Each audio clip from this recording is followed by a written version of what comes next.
नमस्कार, यो हो न्यूज 24 टेलिभिजन न्यूज 8 मा स्वागत छ। शानदार बहुमतका साथ प्रधानमन्त्री बनेका पुष्पकमल दाहाल प्रचण्ड पहिलो बजेटमै समस्या भोग्न बाध्य बने। सत्ता गठबन्धन फेर्नमै व्यस्त बनेका प्रचण्डले सरकारलाई पूर्णता दिन नै समस्या भोगे। झण्डै 100% मत पाएका प्रचण्ड यति बेला सत्ता सङ्कटमा फसेका छन्। संसदीय अङ्कगणितका कारण पनि सरकारको बनावट स्थिर प्रकृतिको त पक्कै छैन, तर दलीय दाउपेच र बाहिरका हल्लाहरूका कारण प्रचण्डले सरकारबाटै बाहिरिनु त पर्दैन भन्ने आशंकाका बीच बजेट पारित भयो। बजेटमा सत्तारूढ दल जनता समाजवादी र नेकपा एकीकृत समाजवादीले बजेटको पक्षमा मतदान नै नगर्ने चेतावनी दिए। प्रचण्डले जसपाको संसदीय समिति बैठकमा पुगेर बजेट सच्याउने आश्वासन नै दिनु पर्यो। यस्ता श्रृङ्खलाले पनि प्रचण्डले सत्ता सङ्कटका बीच काम गरिरहेको बुझ्न कठिन छैन। पहिलो पटक मतदान गरेर बजेट पारित गरिएको छ। संसदका पूर्व सचिव सोमबहादुर थापाले 2048 साल यताको संसदीय अभ्यासमा पहिलो पटक मत विभाजनबाट बजेट पारित गरिएको बताएका छन्। सभामुख देवराज घिमिरेले ध्वनि मतले पारित गरेको बजेटमा एमाले मत विभाजनको माग गरेपछि मतदान नै भयो। प्रधानमन्त्रीका रूपमा प्रचण्ड र अर्थमन्त्रीका रूपमा डाक्टर प्रकाश शरण महतले संसदीय इतिहासमा नयाँ रेकर्ड दर्ज गराएका छन्।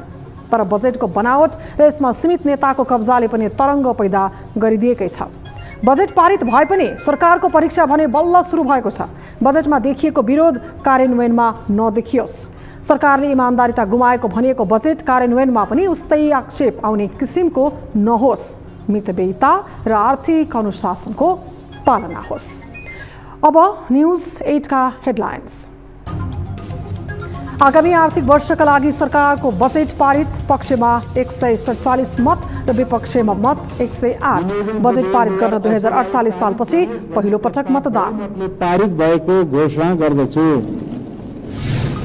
पछिल्लो 6 महिनामा देशको आर्थिक विकासमा व्यापक प्रगति भएको प्रधानमन्त्री प्रचण्डको दावी।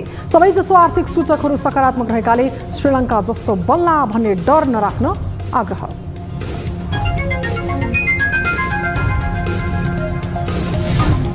ललिता निवास जग्गा प्रकरणमा समातिएका 4 जनालाई 7 दिन हिरासतमा राख्न अदालतको अनुमति। जग्गा व्यक्तिको नाममा नामसारी गर्दा कृत्य गरेको आरोप, दोषी उम्किन नसक्ने सिआइबीको दावी। यसमा दुविधा गर्नुपर्ने कुनै प्रश्न छैन। कोशीका मुख्यमन्त्री कार्कीले विश्वासको मत लिँदै विश्वासको मत लिने दिन नै बजेट पेश गर्ने कार्यसूची रहेकाले आगामी राजनीतिक कोर्स बारे चासो उच्च।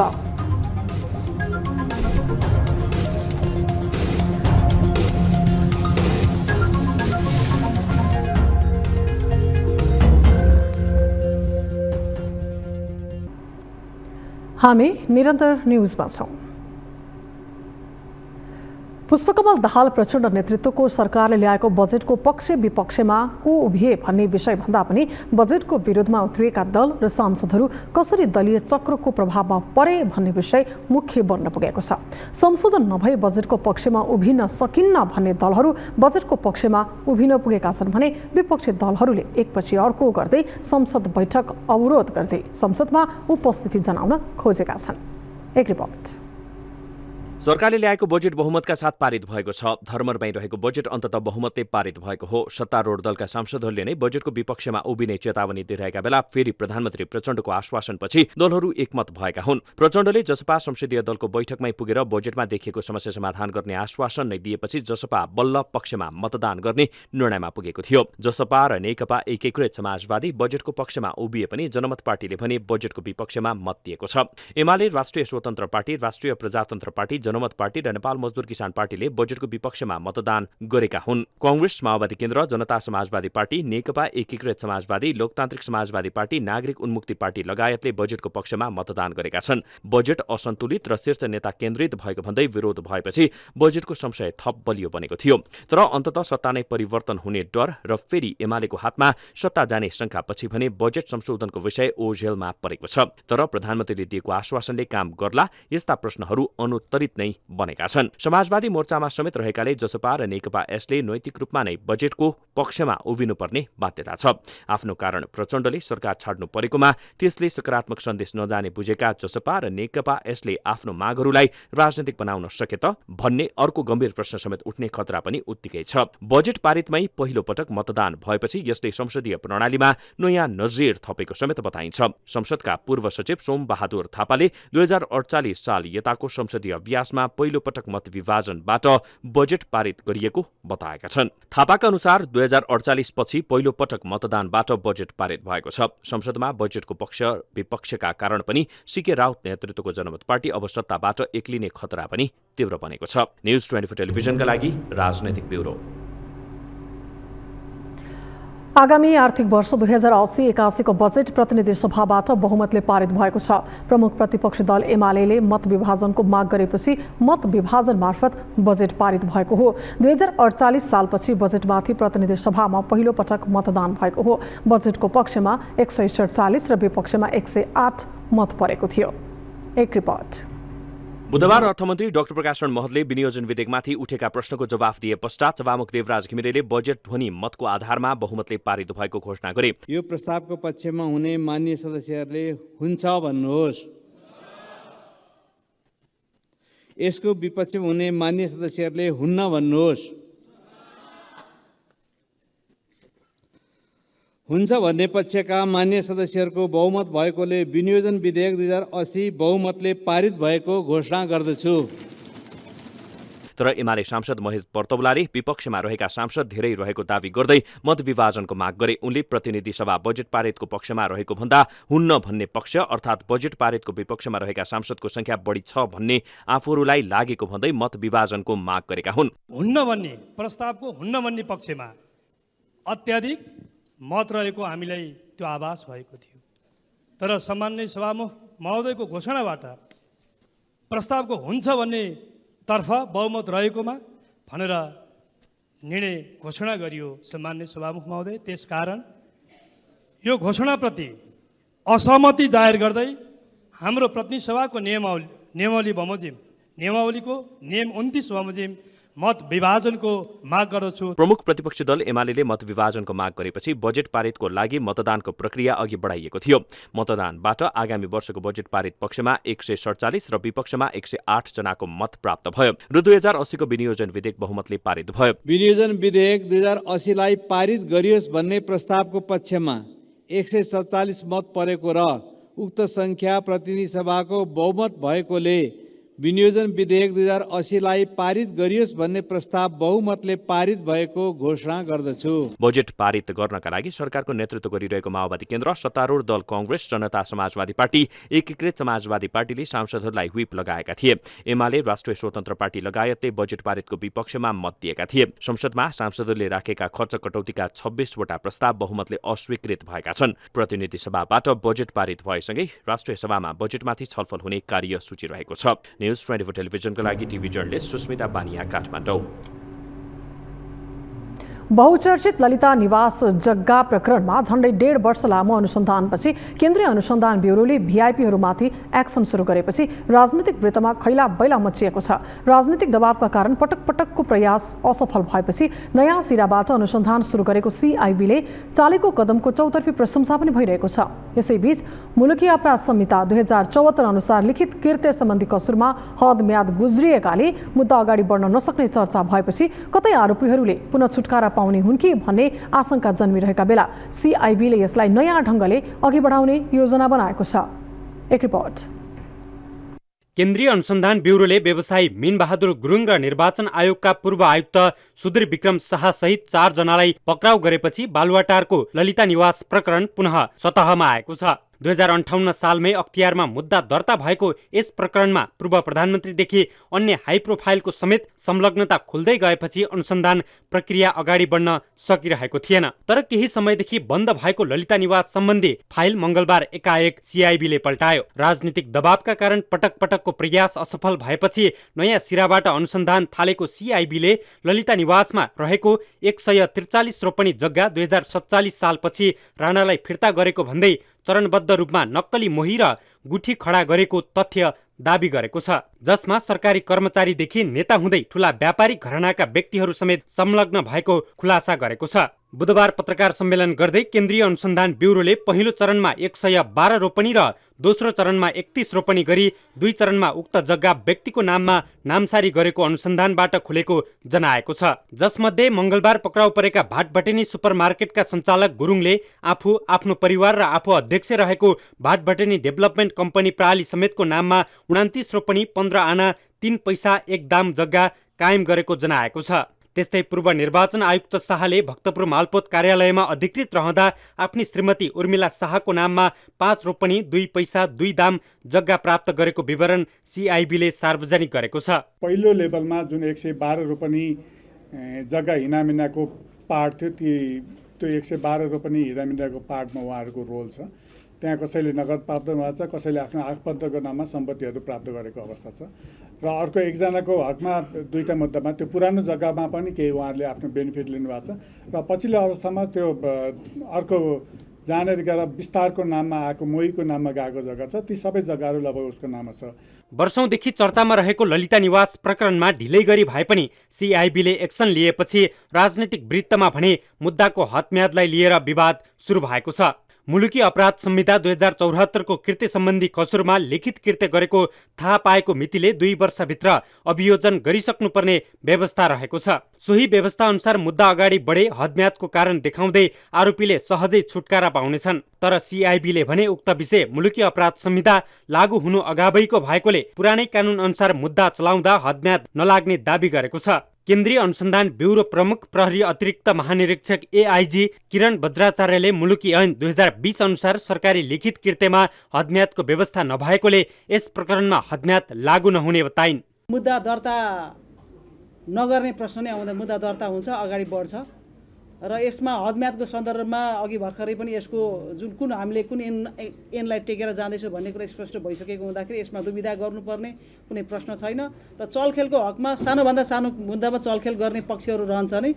ती पक्षहरूसँग उनीहरूलाई जवाफ दिने हामीसँग यथेष्ट प्रमाणहरू छन्, यथेष्ट आधारहरू छ। त्यसले गर्दा यो मुद्दा एकदमै सही ढङ्गले अगाडि बढ्छ। यस प्रकरणमा सिआइबीले करिब 1.5 वर्ष लगाएर अनुसन्धान एउटा बिन्दुमा पुर्याएका बेला आम सर्वसाधारणमा भने फेरि राजनीतिक दबावकै कारण यसलाई रापसाप पार्ने प्रयास गरिने त होइन भन्ने शङ्का उब्जिएको छ। न्युज 24 टेलिभिजनका लागि क्यामेरामा मदन सापकोटाका साथमा टिभी जर्नलिस्ट शीतल रिजाल, काठमाडौँ।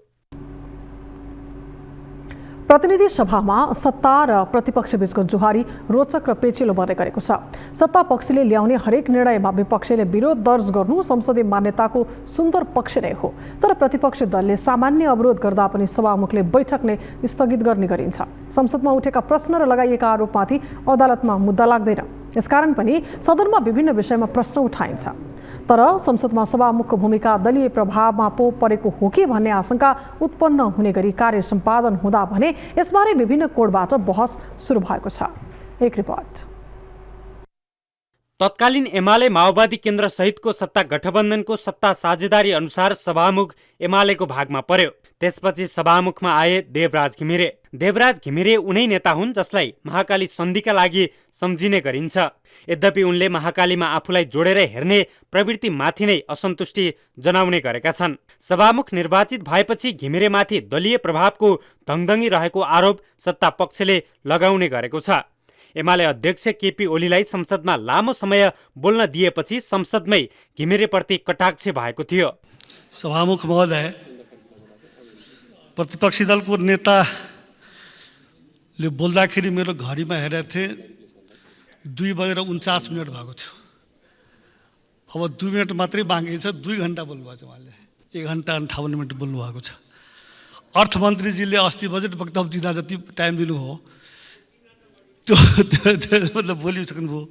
यस्तै प्रधानमन्त्री पुष्पकमल दाहाल प्रचण्डलाई बोल्न समय दिएको बेला समेत सभामुख घिमिरेले एमाले सांसदहरूलाई बोल्न समय दिएर प्रधानमन्त्रीको अपमान गरेको आरोप नै लागेको थियो। यस्ता कारण पनि उनीमाथि बरालिएको आरोप लाग्न छाडेको छैन। संसद बैठक चलाउँदा उनले देखाउने व्यवहारका कारण पनि कतिपय प्रश्न उठ्ने गरेका छन्। हुन त यसअघि सभामुख बनेका कृष्णबहादुर महरा र अग्निप्रसाद सापकोटा माथि यस्तो आरोप नलागेको भने होइन, तर सभामुख निष्पक्ष र स्वतन्त्र बन्न नसक्दा संसदका काम कारबाही माथि प्रश्न मात्रै उठ्दैन, यसले लोकतान्त्रिक व्यवस्थालाई नै सङ्कटमा पारिदिन सक्छ। सभामुख घिमिरे संसद बैठकलाई सञ्चालन गर्दा कमान्डिङ गर्ने गरी अडिग रहन सकेका छैनन्। संसदमा सामान्य अवरोधलाई नै हल गर्न नसक्दा बैठक स्थगितको श्रृङ्खला नै चल्ने गरेको छ। संसदमा सभामुख नै सर्वेसर्वा हुने भएकोले पनि संसदलाई कडाइका साथ चलाउनु पर्थ्यो, जुन हुन सकेको देखिन्न। सत्ता र प्रतिपक्षको सामान्य विवाद नै संसद बैठक स्थगित गर्नु र दलीय समीकरणलाई ख्याल गर्न नसक्नु उनको कमजोरी भएको आरोप लाग्ने गरेको छ। हामी संविधानको मातात्व रहेर, प्रतिनिधि सभा निवाजितको मातात्व रहेर आफ्ना अभिव्यक्ति राख्नुपर्नेमा सम्मानीय सभामुख आफैले पनि प्रतिनिधि सभा निवाजितको उल्लङ्घन गर्नुभएको छ। रोस्टममा तपाईँले प्रधानमन्त्रीलाई रुलिङ गर्ने कि मान्य सांसदलाई रुलिङ गर्ने? मान्य प्रधानमन्त्री तपाईँ चुप लाग्नुहोस्, उहाँहरूले बोल्नुहुन्छ भनेर हाम्रो प्रतिनिधि सभा निवाले प्रश्न लेखेको छ कि एकपटक एउटा विषयमा प्रश्न उठाइसकेपछि बार उठाउन पाइँदैन। मान्य रघुजी पन्तले 4 चोटि बोल्नुभयो, मान्य योगेश भट्टराईजीले बोल्नुभयो। संसदमा उठेका कतिपय विषय रेकर्डबाट हटाउन हतारमा निर्देशन दिने कुरा हुन् वा सामान्य विरोधमै बैठक स्थगितका कुरा किन नहुन्, उनी अडिग बन्न सकेको देखिन्न। जलहरी प्रकरणमा देखिएको विवाद, संसदको रेकर्डबाट हटाउन दिएको निर्देशन र अख्तियारले थालेको अनुसन्धानमा देखिएको कैफियतको सन्दर्भमा मात्रै पनि उनले सही कदम चाल्न सकेको देखिन्न। हुन त सभामुख एक्लैले सबै गर्न सक्ने विषय त होइन, तर दलीय सहमति जुटाएर संसद बैठकलाई चलाउनु उनको प्रमुख दायित्व हो। जनताका समस्या समाधानको पक्षमा उठेका प्रश्न र सार्वजनिक चासोको बारेमा सरकारको ध्यानाकर्षणमा पनि उनको भूमिका नपुगेको ठानिन्छ। अझ एमालेको विरोधमा उनी केही बढी लचक हुने गरेको कारण पनि दलीय प्रभाव प्रष्ट देखिन थालेको आरोप उत्तिकै बलियो बन्न पुगेको छ। सत्ता पक्षका सांसदहरूले मात्रै नभएर बाहिर सर्वसाधारणले समेत सभामुखले निष्पक्ष र स्वतन्त्र भूमिका निर्वाह गर्न केही चुकेका हुन् कि भन्ने आशंका व्यक्त गर्दै सच्चिन अपिल गर्दै आएका छन्। न्युज 24 टेलिभिजनका लागि राजनीतिक ब्युरो। न्युजहरू अझै बाँकी छन्, अब पालो ब्रेकको।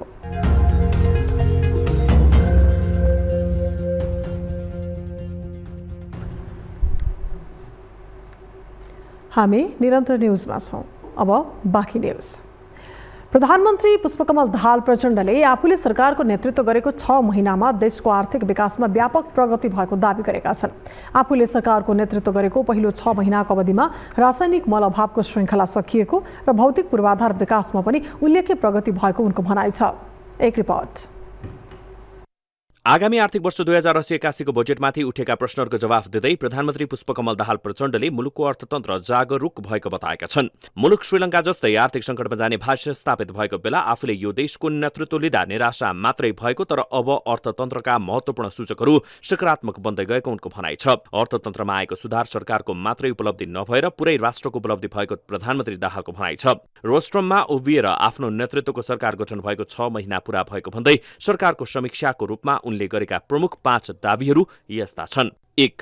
अर्थतन्त्रलाई गतिशीलतासँगै फराकिलो, दिगो र समावेशी आर्थिक वृद्धि, गुणस्तरीय सामाजिक विकास, सुरक्षा र न्यायको प्रत्याभूति, समष्टिगत आर्थिक स्थायित्व, संघीयताको सबलीकरण र सुशासनको उद्देश्यसहितको अहिलेको बजेटबाट उत्पादन र उत्पादकत्व वृद्धि, देशभित्रै आय र रोजगारीका अवसरहरूको प्रत्याभूतिमा सरकार प्रतिबद्ध रहेको प्रधानमन्त्री दाहालको भनाइ छ। 2. 6 महिना यता अर्थतन्त्रका अहिले सबैजसो आर्थिक सूचकहरू सकारात्मक रहेका छन्। कुल विदेशी विनिमय सञ्चित 20.9% वृद्धि भएको छ। 9.7 महिनाको वस्तु तथा सेवा आयात धान्न सक्ने र विप्रेषण उल्लेखनीय रूपमा वृद्धि भएको प्रधानमन्त्री दाहालको भनाइ छ। उनले वित्तीय क्षेत्रको स्थायित्व र लगानीको वातावरणमा सकारात्मक सुधार भएको, राजस्व परिचालनमा सुधार आएको, नेपाल विद्युत प्राधिकरण र नेपाल आयल निगम नाफा गएको र नेपाल वायु सेवा निगमको आर्थिक अवस्था पनि सुधार उन्मुख रहेको बताए। 3. प्रधानमन्त्री दाहालले केही वर्ष यता नेपाली किसानले लगातार भोग्दै आएको रासायनिक मल अभावको श्रृङ्खला सकिएको जनाएका छन्। प्रधानमन्त्री दाहालले चालु आर्थिक वर्षमा 78,500 मेट्रिक टन रासायनिक मलको आपूर्ति सुनिश्चित भएको बताए। यससँगै 1,95,900 मेट्रिक टन रासायनिक मल आयात भई 1,45,900 मेट्रिक टन मल अनुदानित मूल्यमा वितरण नै भएको र आगामी आर्थिक वर्षका लागि पनि समयमै रासायनिक मल व्यवस्थापन गर्न 30 अर्ब रुपैयाँ रकम विनियोजन गरिएको छ। देशमै मल कारखाना खोल्न लगानी बोर्डले अध्ययन सुरु गरिसकेको र भर्खरको भारत भ्रमणका क्रममा पनि यो विषय उठाएको उनले बताए। 4. संसारभरिका कूटनीतिक र आर्थिक नियोगहरूलाई वैदेशिक लगानीका लागि परिचालन गरिएको र ठूला सम्भावित लगानीकर्ताहरूसँग प्रधानमन्त्रीकै तहबाट अग्रसरताका लागि आवश्यक गृह कार्य भइरहेको प्रधानमन्त्री दाहालले बताए। यसबीचमा करिब 35 अर्ब वैदेशिक सहायता सम्झौतामा हस्ताक्षर भएको छ। उद्योग क्षेत्रमा 274 परियोजना मार्फत करिब 35 अर्ब नै वैदेशिक लगानी र करिब 15,000 रोजगारी सुनिश्चित भएको छ। लगानी बोर्डबाट 954.30 मेगावाट विद्युत उत्पादन हुने गरी विभिन्न 6 वटा जलविद्युत परियोजना का लागि 1 खर्ब 67 अर्ब लगानी स्वीकृत भएको छ। आर्थिक सुधारकै परिणामस्वरूप कम्तीमा 20,000 थप रोजगारी सृजना गर्ने गरी 2 खर्ब 5 अर्ब लगानीका 284 नयाँ स्वदेशी उद्योग दर्ता भएका छन्। यसलाई पनि प्रधानमन्त्रीले सरकारको उपलब्धिका रूपमा पेश गरेका छन्। 5. प्रधानमन्त्री दाहालले भौतिक पूर्वाधार विकासमा पनि उल्लेख्य प्रगति भएको बताए। यसबीचमा 408 मेगावाट विद्युत उत्पादन क्षमता थपिएको छ र थप 3% जनसङ्ख्यामा विद्युतको पहुँच पुगेको प्रधानमन्त्रीले उल्लेख गरेका छन्। त्यस्तै विद्युतमा 100% जनताको पहुँच हुने सबै आधार तयार भएको पनि प्रधानमन्त्रीले दावी गरेका छन्। न्युज 24 टेलिभिजनका लागि सुस्मिता बानियाको रिपोर्ट। कोशीमा यति बेला सरकार अल्पमतमा छ। यसकारण सरकारको नेतृत्व गरिरहेका मुख्यमन्त्री हिक्मत कुमार कार्कीलाई असार 15 गतेभित्र विश्वासको मत लिनै पर्ने संवैधानिक बाध्यता छ। विश्वासको मत लिने दिन नै बजेट पेश गर्ने कार्यसूची पनि रहेकाले कोशीको राजनीतिक कोर्स कुन दिशातर्फ जाला भन्ने आमचासो समेत उत्तिकै बढेको छ। एक रिपोर्ट। कोशी प्रदेशका मुख्यमन्त्री हिक्मत कुमार कार्कीले वैधानिक प्रावधान अनुसार 30 दिनभित्र अर्थात् असार 14 गते बिहिबार प्रदेश सभामा विश्वासको मत लिँदैछन्। प्रदेश सभाको बैठकमा प्रदेश सरकारले ल्याएको अध्यादेश टेबल भएसँगै विश्वासको मतमाथि छलफल र मतदान हुने कार्यसूची रहेको प्रदेश सभा सचिवालयले जनाएको छ। मुख्यमन्त्री कार्कीको गठबन्धन सरकारबाट जनता समाजवादी पार्टी र नेकपा माओवादी केन्द्र बाहिरिएपछि कार्की नेतृत्वको सरकार अल्पमतमा परेको थियो। 93 सदस्यीय कोशी प्रदेश सभामा बहुमतका लागि 47 जना सांसदहरू आवश्यक पर्दछ। वर्तमान गठबन्धन सरकारसँग नेकपा एमालेको 40 र राप्रपाको 6 सांसद गरी 46 सांसदहरू रहेका छन्। मुख्यमन्त्री हिक्मत कुमार कार्कीले आफूले सबै दलसँग कुरा गरेको र विश्वासको मत दिने आश्वासन दिएकाले बहुमत पुग्ने विश्वास व्यक्त गरेका छन्। उनले 1 जना सांसद भए पुग्ने भएकाले सबै दलसँग कुरा गरेको र आफूलाई सबैले सहयोग गर्ने विश्वास रहेको बताए। हामी प्रतिको नकारात्मक भावना टिप्पणी र उहाँहरूको हामी प्रतिको बुझाइलाई हामीले चेन्ज गर्नु परेको छ। यो एउटा रेभोल्युसन हो, क्रान्ति हो जस्तो लाग्छ। यो चेन्ज गर्ने चाहिँ क्रान्ति हो। विकेन्द्रीकरणको पनि पछिल्लो नमुनाको रूपमा अथवा सङ्घीयताको नयाँ एउटा संरचना भएको कारणले पनि मान्छेको नेगेटिभ एटिच्युड हुनसक्छ। अब यस संरचनालाई फेरि पोजिटिभ रिजल्ट दिने गरी जनताका बिचमा जति गर्नु पर्थ्यो यो संरचनाले आफै पनि नगरेको कारणले पनि यो बढी आलोचित छ। कोशी प्रदेश सभामा रहेको संसदीय अङ्कगणितका कारण सत्तारूढ दलसँग 46 जना र विपक्षी गठबन्धनमा पनि 46 जना नै सांसदहरू रहेको वर्तमान सरकारले विश्वासको मत नपाएको अवस्थामा अर्को सरकार गठन गर्न वैधानिक र कानुनी जटिलता पनि उत्तिकै छ। केही दिन अघि काठमाडौँमा विपक्षी दलहरू नेपाली कांग्रेस, नेकपा माओवादी केन्द्र, नेकपा एकीकृत समाजवादी र जनता समाजवादी पार्टीको संयुक्त बैठकले मुख्यमन्त्री हिक्मत कुमार कार्कीले प्रस्ताव गरेको विश्वासको मत असफल गराउने निर्णय गरिसकेका छन्। यस्तोमा कोशीको मुख्यमन्त्री को बन्ला, प्रदेश प्रमुखले के गर्लान्, यस्ता गम्भीर प्रश्नहरू सतहमा छन्। तर मतदानको क्रममा बराबर मत देखिने सम्भावनाका कारण पनि सभामुखको भूमिका निर्णायक हुने भन्दै यसमा चासो तीव्र बन्न पुगेको छ। न्युज 24 टेलिभिजनका लागि विराटनगरबाट टिभी जर्नलिस्ट तारा आचार्यको रिपोर्ट। अब वेदर अपडेट।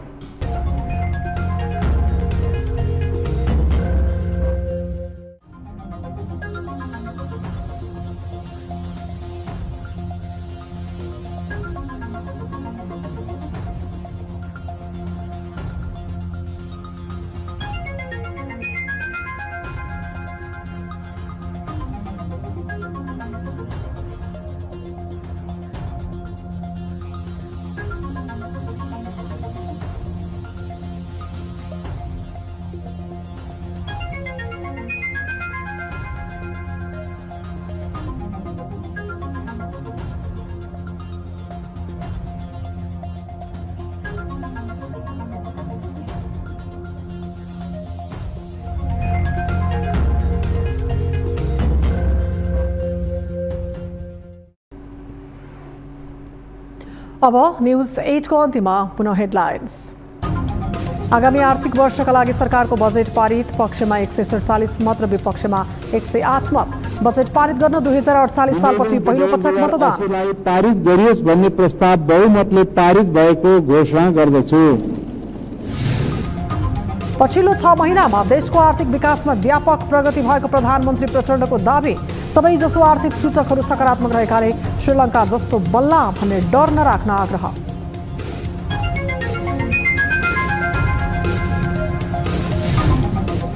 ललिता निवास जग्गा प्रकरणमा समातेका 4 जनालाई 7 दिन हिरासतमा राख्न अदालतको अनुमति। जग्गा व्यक्तिको नाममा नामसारी गर्दा कृत्य गरेको आरोप।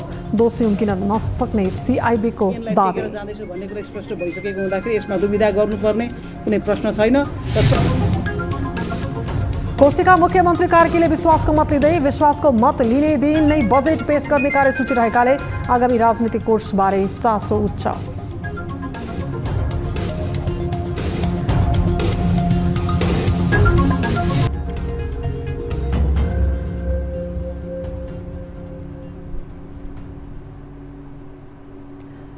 न्युज 8 अहिलेलाई यति नै। जाँदा जाँदै ताली र गालीका लागि हामीले सोधेको प्रश्न। महिना दिनसम्म प्रस्तावित बजेटमाथि छलफल गर्ने तर कुनै संशोधन बिना नै बजेट पास गर्ने स्थिति सही हो भनेले तालीमा र होइन भनेले गालीमा हाम्रो पात्रको एप्लिकेसनमा गएर भोट गर्न सक्नुहुनेछ।